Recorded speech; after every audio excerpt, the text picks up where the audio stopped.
Sir Canada పర్యటనలో ఉన్న మోదీ గారికి అక్కడ ఖలిస్తాన్‌ల నుంచి అయితే నిరసన తెగైతే జరుగుతుంది సార్. అంటే అక్కడ ఉన్న చాలా మంది ఖలిస్తాన్లు ఇందిరాగాంధీని చంపినట్టే మోదీని కూడా చంపేస్తామంటూ ప్లకార్డులు పట్టుకొని మరి నిరసనలైతే వ్యక్తం చేస్తున్నారు సార్. అసలు ఎవరి ఖలిస్తాన్లు? ఈ ఖలిస్తానీ ఉద్యమం ఏంటి? వీళ్ళు కెనడాలో ఎందుకున్నారు?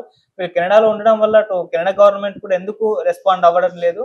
మరి అప్పుడు ఇప్పుడు ఎందుకు మోదీ గారిని టార్గెట్ చేస్తున్నారు? మరి అప్పుడు ఇందిరాగాంధీ గారికి ఏం జరిగింది సార్? దీని గురించి కంప్లీట్ డీటెయిల్స్ ఒకసారి చెప్తారా సార్? ఇప్పుడు G7 దేశాల సమ్మిట్ కెనడాలో జరుగుతుంది ఆల్బర్టో దగ్గర. సో లాస్ట్ మినిట్ లో ముందైతే మోడీకి ఆహ్వానం లేదు, తర్వాత చివరి నిమిషంలో మోడీకి కూడా ఆహ్వానం అందింది, మోడీ కూడా వెళ్ళాడు. సో ఈ నేపథ్యంలో కెనడాలోని కాల్గరీ అనే ఒక టౌన్ లో పెద్ద ఎత్తున సిక్కు తీవ్రవాద సంస్థలకు సంబంధించి సిక్స్ ఫార్ జస్టిస్ అనే ఒక సంస్థ ఉంటుంది. ఈ సంస్థ మంజీందర్ సింగ్ ఆధ్వర్యంలో పెద్ద కాన్వాయ్ ఊరేగింపు జరిగింది. ఈ ఊరేగింపులో మోడీని చంపేస్తామని స్లోగన్స్ ఇచ్చారు. యాంబుషింగ్ మోడీస్ పాలిటిక్స్ అని స్లోగన్స్ పెట్టారు. సో మోడీకి వ్యతిరేకంగా దిష్టి బొమ్మ దగ్ధం చేసి మోడీ దిష్టి బొమ్మకు చెప్పుల దండ వేసి ఊరేగించి ఇంత ఓపెన్ గా కెనడాలో చేయడం అనేది అతిపెద్ద ఈ మధ్య కాలంలో మోడీకి జరిగిన అవమానంగా చెప్పుకోవచ్చు. ఎందుకంటే దీన్ని వెర్బల్ అటాక్ అనే పిలుస్తా ఉన్నారు. ఒక రకంగా ఇది తీవ్రమైన చర్య. ఇప్పటి వరకు మోడీ మీద ఏ సంఘాలు కూడా ఇంత తీవ్రంగా చేసిన పరిస్థితి లేదు. ఎందుకు ఇది జరిగింది? వాళ్ళు ఎందుకు మేము ఇందిరాగాంధీని చంపినట్టే మోడీని కూడా చంపేస్తామని పిలిపిస్తున్నారు? అసలు ఏంటి ఈ సిక్కుల గొడవ ఏంటి? ఖలిస్తాన్ అంటే ఏంటి? తర్వాత దీనికి కెనడా ప్రభుత్వం ఎందుకు సపోర్ట్ చేస్తుంది?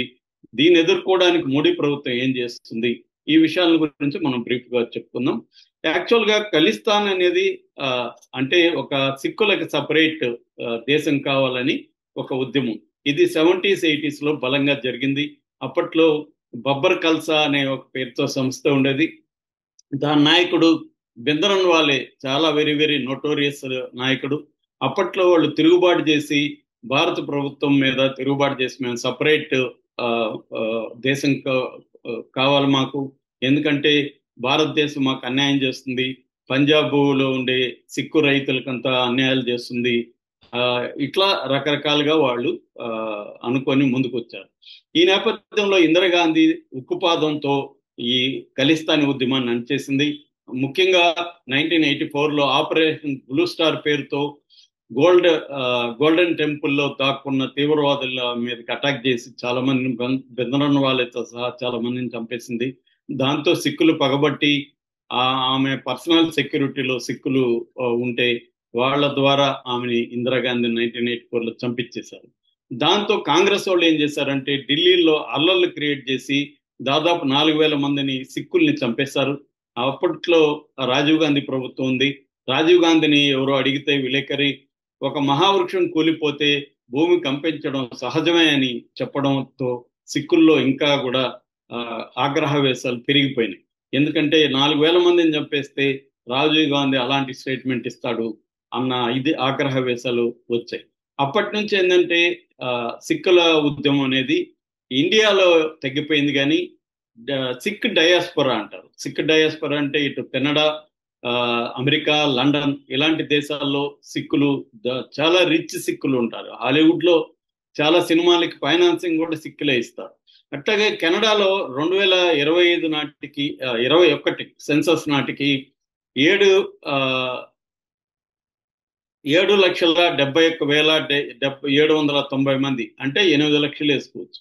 దాదాపు 8 లక్షలు, ఇప్పుడు అది 10 లక్షలు దాటి ఉండే అవకాశం ఉంది. సో 10 లక్షల సిక్కు పాపులేషన్ కెనడాలో ఉంది. అందువల్ల కెనడా ప్రభుత్వాలు ఈ సిక్కుల ఓట్లు అవసరం. సిక్కు ప్రతినిధులు కెనడా కోalition ప్రభుత్వంలో కూడా ఎంపీలుగా మంత్రులుగా కూడా ఉన్న సందర్భాలు ఉన్నాయి. అందుకని కెనడా ప్రభుత్వం సిక్కుల్ని అక్కడ ప్రోత్సహిస్తూ ఉంటుంది. ఈ నేపథ్యంలో అక్కడ ఈ ఖలిస్తానీ తీవ్రవాదులను కొంతమందిని మనవాళ్లు చంపారనే ఆరోపణలు వచ్చాయి. లాస్ట్ 2023లో హర్దీప్ సింగ్ నిజ్జర్ అనే వ్యక్తిని అక్కడ మిస్టీరియస్ గా చంపేశారు. అప్పుడు కెనడా ప్రభుత్వ ప్రధానమంత్రి ట్రూడో కూడా మన రా agency, research and analysis wing ఏజెన్సీని బాధ్యుల్ని చేస్తూ ఆరోపించారు. డిప్లొమేట్స్ ని తీసేశారు. మనకి కెనడాకి మధ్య ఒక ఉద్రిక్త వాతావరణం నెలకొనింది.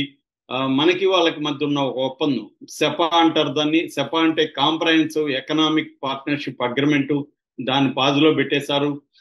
వీసాలు, స్టూడెంట్ వీసాలు 40% వరకు డ్రాప్ అయిపోయింది. మనకి కెనడాకి మధ్య 9.36 బిలియన్ల బైలేటరల్ ట్రేడ్ ఉంటుంది. ఈ ట్రేడ్ దెబ్బతినింది. కొద్ది రోజులు ఉద్రిక్త వాతావరణం ఉంది. ఈ లోపల కొంతవరకు మళ్ళీ అది తగ్గింది. ఈ లోపల అక్కడ ప్రధానమంత్రి మారారు. ఇప్పుడున్న మార్క్ కార్ని ఇండియాతో మళ్ళీ అన్ని సంబంధాలను మెరుగుపరుచుకోవాలని, ఈ సెపా అగ్రిమెంట్ ను కూడా తిరిగి రెస్టోర్ చేయాలని ట్రై చేస్తున్నాడు. ఈ నేపథ్యంలోనే కెనడాలో అల్బర్టాలో G7 కంట్రీల దీనికి వాళ్ళ సమావేశానికి గెస్ట్ గా కూడా మోడీని ఆయన ఆహ్వానించారు. అయితే అక్కడ వాళ్ళకి ఇదంతా కూడా కోపంగా ఉంది సిక్కులకి.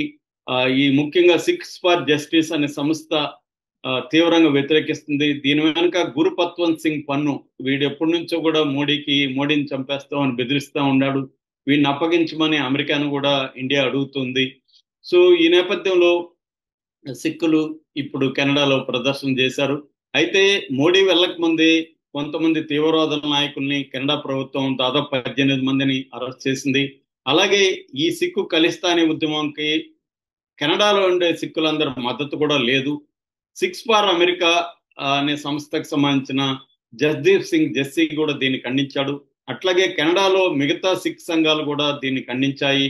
మోడీకి వ్యతిరేకంగా ఎలాగా మాట్లాడడం సరైనది కాదని చెప్పాయి. ఏదేమైనా ఖలిస్తానీ ఉద్యమాన్ని ఇందిరాగాంధీ ఎలాగైతే అణచేసిందో ఆ తర్వాత మోడీ కూడా తీవ్రంగా అణచేసే కార్యక్రమం చేస్తున్నాడు. కాబట్టి మోడీ మీద వాళ్ళకి కోపం ఉంది.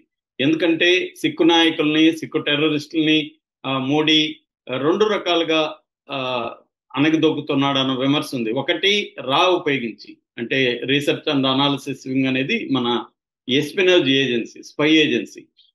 ఈ రా అధికారులు తమ అసెట్స్ అంటారు వాళ్ళని, అంటే కిల్లర్స్, ప్రొఫెషనల్ కిల్లర్స్ ని పెట్టేసి వాళ్ళ దగ్గర చంపించింది అనేది ఒక విమర్శ అయితే, రెండోది లారెన్స్ బిష్నోయ్ లాంటి హిందూ గ్యాంగ్స్టర్లని, మన లారెన్స్ బిష్నోయ్ బయోగ్రఫీ కూడా నేను 2-3 సార్లు చెప్పాను. సో లారెన్స్ బిష్నోయ్ లాంటి హిందూ గ్యాంగ్స్టర్ని ఉపయోగించుకొని ఈ ఖలిస్తానీ ఉద్యమ నాయకుల్ని చంపుతుందనేది రెండవ ఆరోపణ. సో ఇవాళ ఇండియా ప్రత్యేక దేశంగా ఏ ఉద్యమం వచ్చినా కూడా సెంట్రల్ గవర్నమెంట్ ఏ పార్టీ అధికారంలో ఉన్నా ఒప్పుకునే పరిస్థితి లేదు. అందువల్ల ఇప్పుడు ఏమైందంటే ఈ సిక్కు డయాస్పరా వీళ్ళకి విపరీతంగా బిజినెస్ పీపుల్, వీళ్ళు అక్కడ డబ్బులు బాగా ఉన్నవాళ్ళు. సో వాళ్ళ మద్దతుతో కొంతమంది ఖలిస్తానీ ఉగ్రవాద